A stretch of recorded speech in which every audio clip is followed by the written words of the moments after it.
White dwarf stars represent the final evolutionary stage of most stars in our galaxy, including our Sun. Although they are no longer undergoing nuclear fusion, they remain hot for billions of years and gradually cool over time. As they cool, the region around them where liquid water could exist, the habitable zone, slowly moves inward toward the star.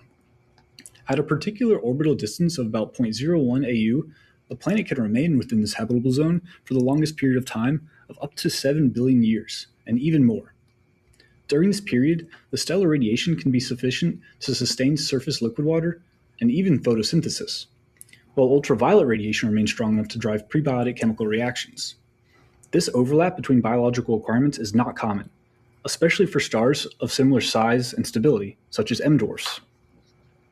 White dwarfs also present an extraordinary opportunity for transit observations. Because the star itself is about the size of Earth, an Earth-sized planet can block a large fraction of its light during transit. This produces very deep eclipses compared to those seen around larger stars, making even small planets comparatively easy to detect and analyze. The large planet-to-star ratio also enhances the strength of spectral features from the planet's atmosphere during transit. Such planets orbiting extremely close to the star would almost certainly be tidally locked, showing the same face to the star at all times. This ultra-fast, synchronous rotation with orbital periods of less than a day leads to unusual climate patterns in atmospheric circulation. Through the use of three-dimensional chemistry climate models, such as WACOM, I'm exploring what kinds of atmospheres might develop under these conditions and what signatures of life or technology might be detectable from afar. One potential atmospheric technosignature is the presence of industrial molecules, such as chlorofluorocarbons or CFCs. These compounds are extremely unlikely to accumulate in significant amounts through natural processes.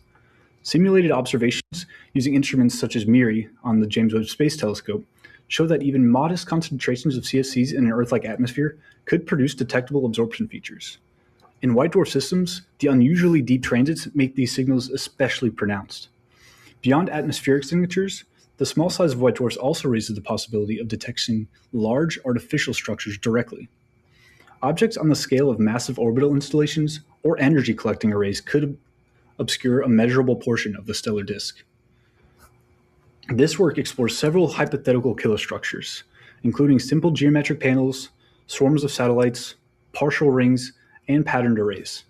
Each of these shapes produce a distinctive light curve that differs from that of a spherical object with the same projected area.